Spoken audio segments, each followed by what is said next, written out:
Hello, beautiful people. Well, I want to say good morning because it's morning for me.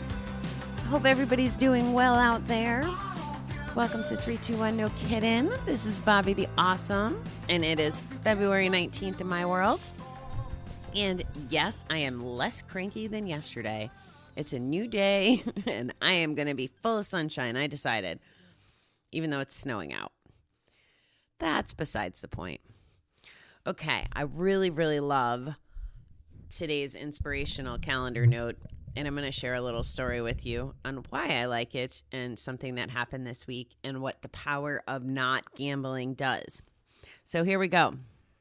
Carry out a random act of kindness with no expectation of reward, safe in the knowledge that one day someone might do the same for you, said Princess Diana. The reason I love the timing of this is we have a gentleman at the center who, when I first got there, he would, well, just to give you some context, he's a retired vet and he lives alone, and his devil was scratch off tickets. And the first, 6 months or year that I was in the program, he would get a week, a month, couple months, a little bit of time, and then he would go and he would buy scratch offs. And money was just crazy for him. He was on fixed income, and the stress of money was actually a trigger for him to gamble. It was kind of crazy. And once he went through this, I think it was like a Social Security case or something. Anyway, he got a payee, which, shame on me, I should talk to you guys more about that. Even if you're a single person, there's people that are willing to manage your money and your bills for you and make it so that you don't have access to money. So you're taken care of, but you get just enough to get what you need. And we used to joke all the time because one of the things he would get is gift cards to go shopping with. And he used to pick on me because he thought that the grocery store I worked for was more expensive than the other one. So he'd be like, oh, no, I'm getting a different gift card. That's besides the point. At any rate, once the case was settled and he had the money, he was able to shift. And I think he just celebrated 2 years in December, which was a huge, huge feat for him. And when one of our peers was in prison, he would send money to her, and he's been very generous, even though it's not like he's rolling in it or anything, but because he's not gambling, he has more money. And what he's chosen to do, and this is what was beautiful, is he tries to give back when he can. And not because anybody tells him to, but because he wants to. And not only does he give back by being accessible to anybody in the group 24 hours a day, he literally will pick up the phone no matter what the hour is. He told us a story the other day. He was at, I think an IHOP, he said, and a family of 7 people or a group of 7 people went in. And before he left $50 to put towards their bill. The moral of the story that ties into the reading, is about a random act of kindness, which he continues to exhibit. He wasn't in this position before when he was gambling. And you might go, oh, I don't want to quit gambling just to give away my money to other people. But if you've ever done a random act of kindness, and I'm guessing that you have, because just because we're gamblers doesn't make us bad people. We're good people, and a lot of us probably do this, even when we're gambling. I know for me, I used to, it was funny. Not funny, haha, but funny, crazy. When I was gambling, I would go and I would lose a shit ton of money, but also still give away my money, like treat for dinner or do the things. And it's really hard. It's really hard to be both people, the gambler and the giver. So just a little motivation in case you're struggling.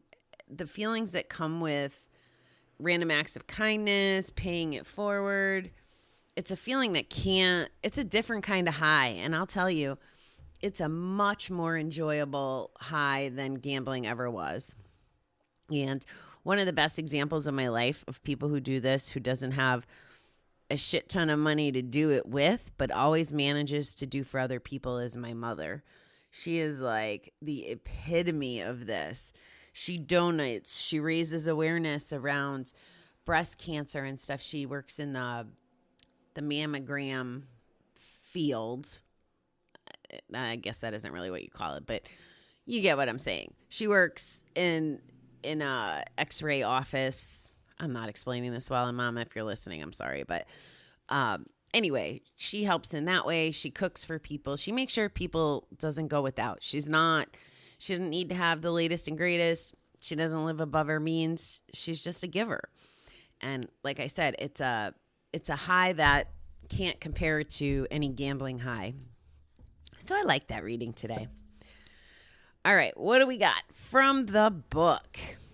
Naomi Williams says, it is impossible to feel grateful and depressed in the same moment. Oh boy, was I practicing this yesterday. All right, let me read the reading. Thank you, thank you, thank you. There never seem to be enough thank yous to express the gratitude we feel in our hearts. The miracle of recovery is a source of continuing appreciation and thankfulness. How lucky we are to have chosen to receive the gift of sobriety and abstinence. We may feel especially grateful to be witnessing the miracles of change in in the lives of others who work the 12 steps of recovery. What a privilege to watch another move from despair to hope and serenity. Again and again, we see others get better, sober up, and still help others get sober, or quit gambling in our case. We are all part of a healing chain that stretches around the world from hand to hand and heart to heart. Gratitude is the glue. It wells up inside of us and shines out to others as a candle of hope and possibility. Today, let me accept and express gratitude as a basic fuel of my recovery. I'm very blessed to know how this started. That gratitude and depression, you can't feel both at the same time. I'm pretty sure the first time that this really sank in, I'm sure it wasn't the first time I heard it, but the first time it really sank in, I think, was on the Asia trip when Paul Churchill mentioned it. I feel like that's where I heard it first.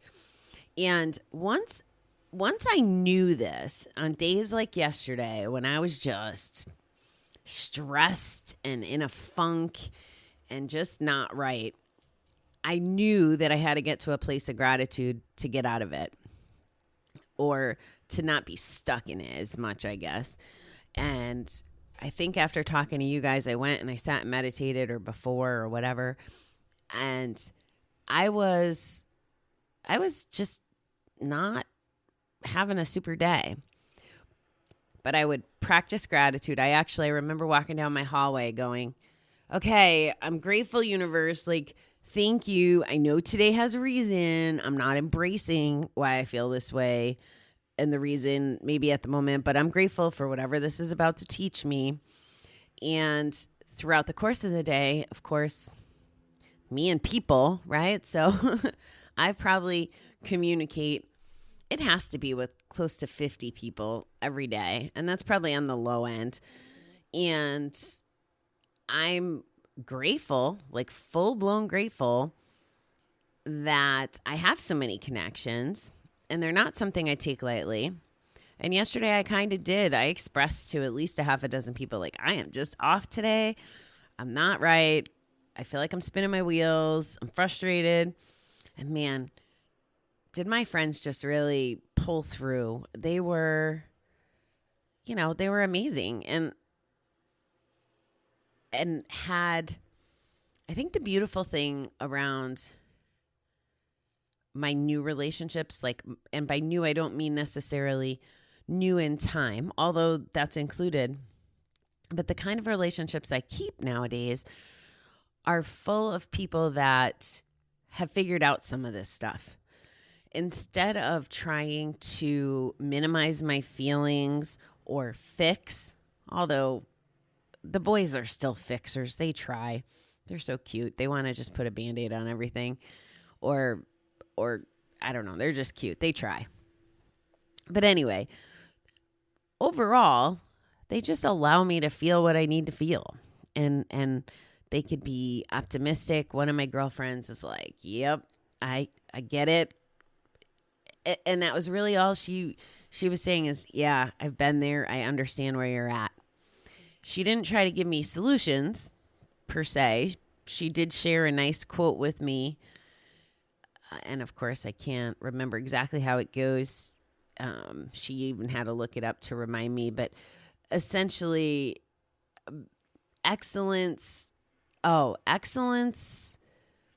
almost like excellence and obligation can't live in the same place at the same time. And that's what I was feeling. I was feeling obligated to do my homework, obligated to other people, on and on and on. And it's been preventing me to be as excellent as I would like to be. So that was just a tool, and I'm grateful for her for sharing that. And I know I'm going in all different directions, but we've talked a lot about gratitude, and you know how strongly I feel about it. I totally do. If you can, and again, just like everything else we talk about in recovery, it takes practice and it takes self-awareness. Like those are just so the fundamentals of all of this. So the self-awareness and the education and us talking about this and the reminders is a piece of it. But looking in to figure out if we're acting or feeling that way when we're feeling that way. Are we practicing gratitude? Have you driven down the road and just had a conversation out loud with yourself like, I'm grateful, and start listing off the things that you're grateful for? If you haven't, I totally suggest you do this, because the last year or two, I find myself doing this just out loud, and it just feels so good. And then, of course, I crank up, I hope you're happy, and I can just go from blah to bouncing around the car and dancing and singing. And it's great because it's a cure for depression. I mean, maybe that's a little extreme, but if it's true, if we can't feel depression and gratitude at the same time, why wouldn't we try to practice gratitude as the cure? It's free. It's totally free, guys. I like free. I don't know about you, but I like free. So think about that. And yeah, I'll give you a little homework today.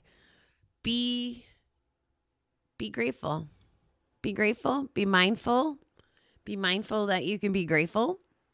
Be mindful when you're having a shitty day, because we all have them. I'm here to tell you, we all have them.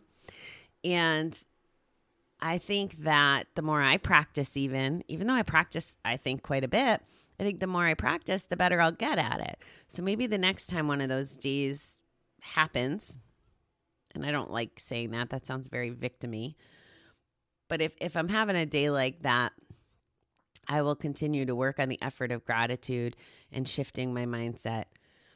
I'm not discounting the fact that there are just some days that we want to have our pissy pants on, and that's where I was yesterday. I hope there's light at the end of the tunnel, and if there isn't, I still know that it all has a purpose and a meaning and is happening for a reason, because that's my belief system.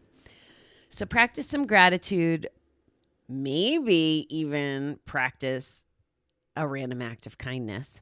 I'm kind of excited about that. And like now I want to go face the world today and go do something fun and kind. So I may have to do that later. I don't get to do it as much as I would like, but one of my favorite things to do is to leave extra money at the gas station and be like, hey, buy somebody a couple cups of coffee. And it's not much, and it's not a drive-through. I know it sounds silly from a gas station, but we have a really badass gas station here that has amazing coffee. And lately I've been counting on coffee a little more than I care to admit. But it's only $1. How can we not have $1 to share if it means it's going to give someone a smile and give us that high that I was talking about earlier? So food for thought for the day. It's Friday. Oh, sugar. I owe you an apology. I don't have an interview today My team asked me, they're like, hey, what's releasing tomorrow? You got a show? And I'm like, nope, I just suck, which is not the advice I would give you to tell you. I should not say I suck. I should not say anything derogatory about myself because it's not true. And again, self-aware and practice. I need to work on that.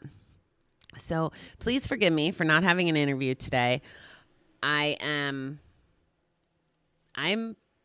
having a hard time with my schedule and connecting, and I do want to send out some love. There was someone I'm supposed to interview, I think, next week. We've actually had to postpone it a couple times, but I want to send her a little love.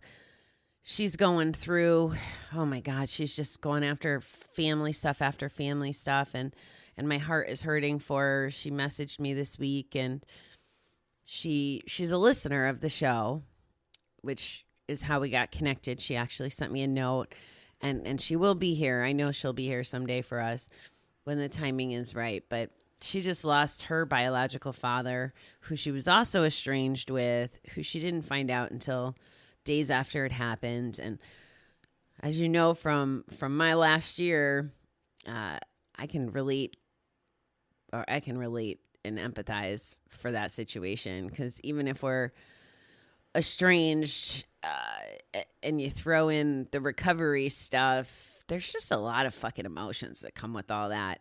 Really a lot of emotions. So sending love to my new friend out there. You know who you are. And I'll be thinking of you and sending love. And I'm sure that all the listeners will send some prayers your way. And I hope that this makes you stronger. I know it will. And I'm